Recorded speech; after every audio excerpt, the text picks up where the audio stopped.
Our Money Monday segment. We're talking about budget and how you might want to track how you spend and what you spend your money on.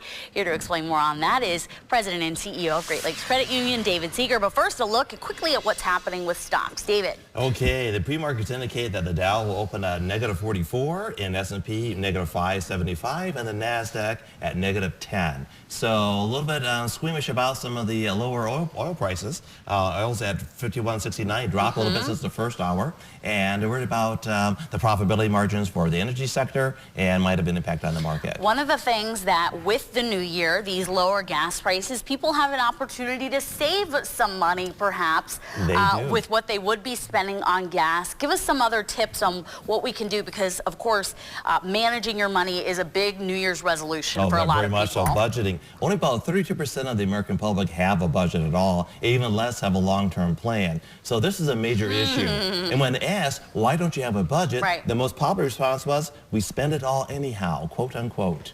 So that's not the idea. My mom used to say I had a hole burning in my pocket. That's right.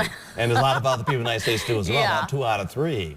But for a family of 4, some of the biggest questions I get asked is, so what should I be spending on what and what different category? Well, here's a list of what the experts say. For a family of 4, like housing, the total amount of your gross monthly income for housing should be 28%, nothing more than that. And that's a mission critical number because the bank looks at that in terms of when you're applying for a mortgage loan. Maybe if you're looking about moving, that's something to look at. Exactly. 28%, taxes 12%, food 10%, loan payments 10%, utilities 8%, entertainment 7%, child care 6%, savings and retirement 5%. I'm surprised about that child care number because it seems like it's so expensive to get child care these days.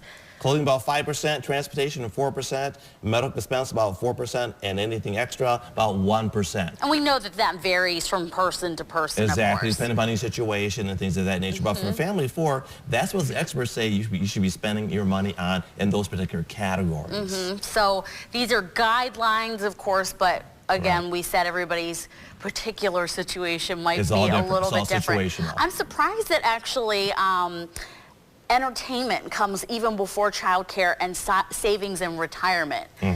Is that just because they want to give people some leeway in there? Some leeway. This is the 21st century, and that's how people want to spend their money as well. There's different priorities maybe there were years ago. All right. Thanks so much, David.